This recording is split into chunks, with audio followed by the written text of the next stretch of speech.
Hello and welcome to Art Minutes. I'm Patricia Tomlinson, curator at the Appleton Museum of Art.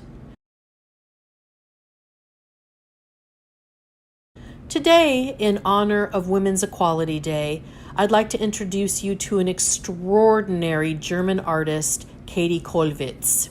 She was born in 1867 and showed aptitude for art at a very early age, and her father really encouraged her in that pursuit. In 1886, she started to formally study art and attended the Berlin Academy for Women Artists.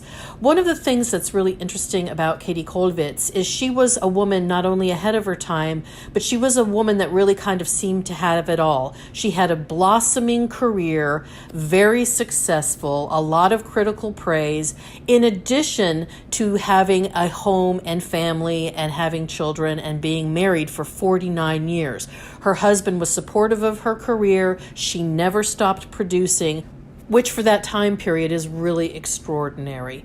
When we look at the piece that the Appleton owns, it is entitled Losbruch, which means outbreak. And this is one of a series of 7 prints that, to Käthe Kollwitz's eyes, documents the 1525 Peasants' War. There were a lot of injustices towards peasants. The feudal system was still active and going, and some peasants, to protest their treatment, rose up and tried to overthrow this system. Unfortunately, they were very brutally beaten back, which is part of what she was trying to document as well.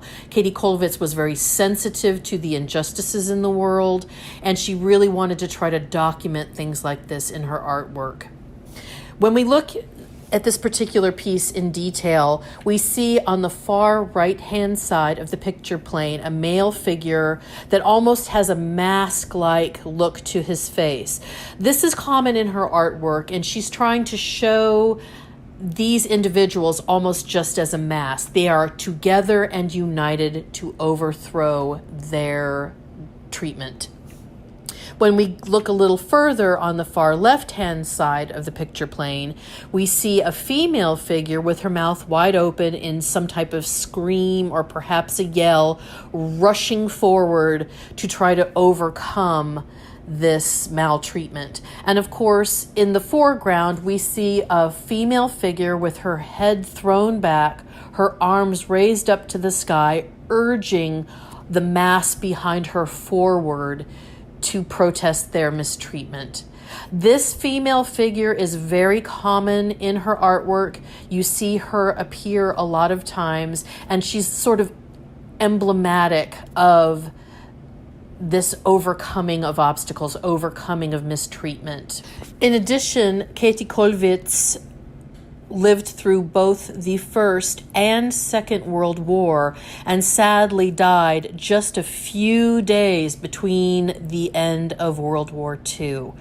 So she was producing all through this until around 1932 when the Nazis shut her down. They didn't obviously want her to show mistreatment of people. They didn't want her to blatantly describe what they were doing, so they completely shut her down, confiscated all her artwork for sale in commercial galleries, and really tried to just put a stop to her documenting the horrors and atrocities that they were doing.